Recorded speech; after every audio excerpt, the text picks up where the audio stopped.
हमारी ज़रूरत है, आपकी ज़रूरत है कि हम ईमान वाले बने हैं तो पक्के ईमान वाले बने।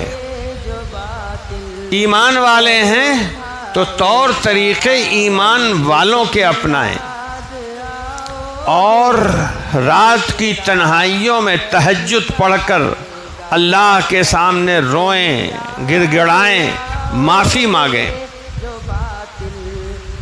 और अगर ये हम लोगों ने कर लिया तो यकीन मानिए हालात बदल जाएंगे, कोई दुश्वारी नहीं। अल्लाह के ख़जाने में सब कुछ है, अल्लाह जब चाहे दे दे। 3 नस्लों के बाद तातारी ईमान ले आए, मामला ही बदल गया।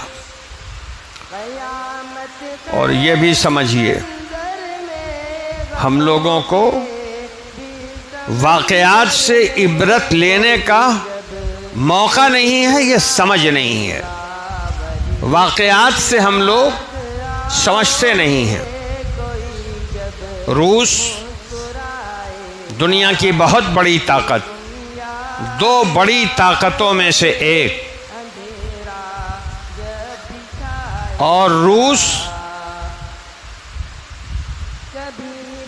जो शुरू से पहले दिन से अल्लाह को मानने के लिए तैयार नहीं,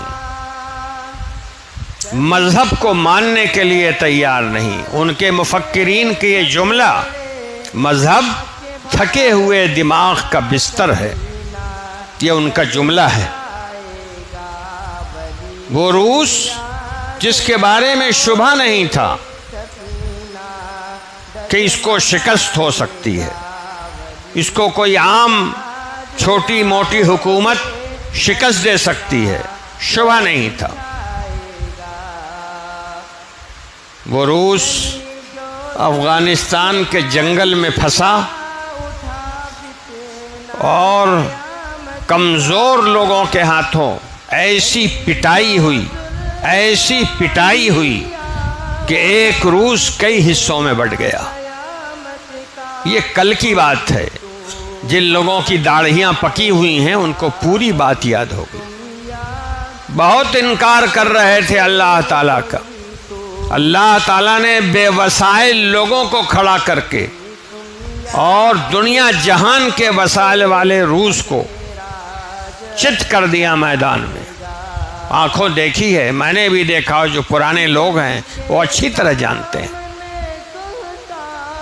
इसलिए हर काम वसाइल से नहीं हो सकता मेरे भाई, हर काम वसाइल से नहीं हुआ करता।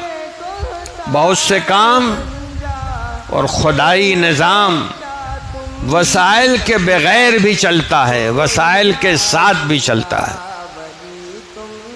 खुदाई निज़ाम हमारी आपकी समझ से बालातर, बहुत ऊंची चीज़।